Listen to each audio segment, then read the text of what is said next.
गिबियावनो फाइसारखौ हामबायनो दिनैनि बे फारिलाइखौ दैदेनलांनाय मानगोनां मानजाथाव स्पिकार सार बेजों लोगोसे मासियाव जिरायफैनाय बयबो डिगनिटारिस बयखौबो आंनि गोसो गोरबोनिफ्राय हामलायनायखौ जासिहरग्रोनाय जाबाय। बेनिफ्राय बेनि उनावनो रायजो राजा नोंथांमोन बयखौबो आंनि गोसो गोरबोनिफ्राय आंनि गोसो सिंनिफ्राय बयखौबो अननायखौ जासिहरनाय जाबाय। जादो जेरै नोंथांमोना आंखौ बे भिडिअनि थाखायनो नोंथांमोना आंखौ सिनाय मोनो थ' बे भिडिअनि बायदियैनो एसे रायलायलांसै। थ' गिबियावनो बारा माने मिथिखायो कि बेबायदि लेक्सारफोराव बयबो मोजांखौनो मोनथारा, बेनिखायनो मानसिफोरा बेबायदिनो खम जालांबाय।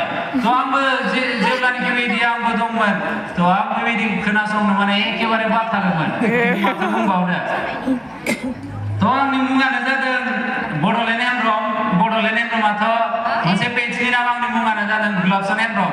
थ' सिगांनिफ्रायनो आङो सानोमोन कि मोनसे पेज खुलिनानै आङो बर' रावजों एसे रायलायगोन होननानै, नाथाय आङो सानोमोन कि आंनि मानसिफोरा मा सानगोनलै होननानै। थ' सानसेखालि आं बेबायदिनो अरुणाचल थांबाय, हारसिं थांबाय, बिराद बरियाहैनो गिदिंबाय। ओमफ्राय आङो सानदोंमोन सेरगावआव लायनो बिराद आपेल नुयो होननानै थांबाय, खिन्थु आपेलानो गैलेसो जाबाय, आपेलानो गैला, सिजोनानो जोब्बाय। ओमफ्राय बे आपेल थाइसेखौनो माथो दुखु नांथाव बेखौनो रेकर्ड खालामनो गोनां जाबाय। ओमफ्राय बेखौनो आङो बर'आवबो मोनसे रेकर्ड खालामदोंमोन, ओमफ्राय बेखौ फेसबुकाव हगारनायखाय ओमफ्राय नोंथांमोना जोबोद सापर्ट खालामनायखाय आङो आरोबाव साबायखर होबावगोन। थ' आङो बे बर' रावखौ आङो स्कुलावनो सोलोंदोंमोन, उदालगुरिनि जिल्लानि सिङाव थानाय डायमन्ड इंलिश स्कुलाव। थ' बेयावनो आङो 12 बोसोर नार्सारिनिफ्राय क्लास 10 सिम थादों। थ' बेयावनो आङो सोलोंदों। ओमफ्राय नोंथांमोना मिथियो बांसिन उदालगुरियाव एसे सानजारि नालाय, थ' बेयावनो आङो सानजारि सोलोंग्रोदोंमोन। बे सानजारियानो आंनि गुदि होननानै बुंजायो आरो। थ' बेनिखायनो आङो जेब्ला माने उदालगुरिनिफ्राय आङो तेजपुर थांदोंमोन, तेजपुराव सासे लोगो मोनो जनायनि। थ' बे आंखौ बुङोमोन, बिराद एदावोमोन आरो, मा हायनाय मा जानायलै बेलाय। आं बुङोमोन, ओइ बेयाव हायलाय होनना बुंबा मा हायलायसै बेलाय, बिराद आंखौ जावोमोन आरो बियो। ओमफ्राय बेनो आंखौ बिराद फोरोंबाय एसे। बिनि उनाव माने हायार सेकेन्डारि ग्रेजुवेसनखौ तेजपुराव फरायनायनि उनाव आङो क'क्राझार थांबाय। ओमफ्राय क'क्राझाराव एसे बेयावबो माने रायलायनाया बेयावबो एसे मडिफाइ जाबाय आरो ना। थ' मडिफाइ थ' दायो आंनो बर' रायलायनाया दायो एसे मिक्सचारसो आरो ना। उदालगुरिनिजों रायलायबा उदालगुरिनि बायदि माने आंबो खायफा बुस्थुफोरखौ बिराद मोजां मोनो। आङो दोङोखौ बिराद मोजां मोनो आरो गोथाव मोनलायलायो अमा बेदर बायदि। ओमफ्राय बेनिखायनो आङो क'क्राझाराव थांबा क'क्राझार बायदि रायलायसै आरो बेबायदि।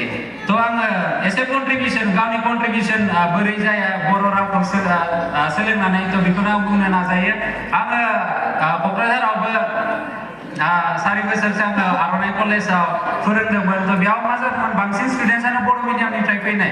थ' बर' मिडियाम जिथिया ग्रेजुवेसनाव इंलिसाव जायो नालाय, थ' बिराद माने खोथाफोर बेबायदि दं कि बिसोरो माने बुजिनो मोना।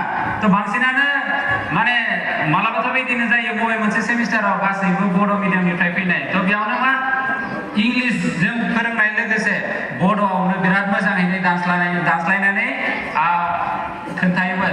थ' दाबो बे स्टुडेन्टसफोरा आंखौ फन खालायनानै सोंहरो, सार बोरै दं बोरै गैया होननानै। दाबो बे बिराद मोजां सोमोन्दो दं। ओमफ्राय बेजों लोगोसेबो दायो आङो मावगासिनो मोनसे स्कुलाव।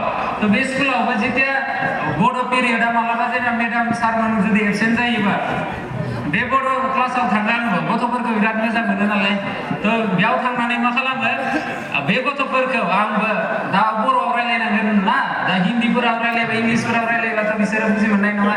थ' बेफोरखौ आङो बिसोरखौ मा होननानै फोरोङो, बोरै थाबायनांगौ बेफोरखौ आरो। नङाबा बांसिन स्टुडेन्टसफोरानो बोरै थाबायो मिथिबायना, स्कुलाव थांबा चिक चिक चिक चिक चिक चिक एखेबारे। थ' बेखौ आङो आंनि स्कुलावनो सोलोंनाय नालाय, बेखौनो आङो स्टुडेन्टसफोरखौ बेफोरखौ फोरोंगासिनो।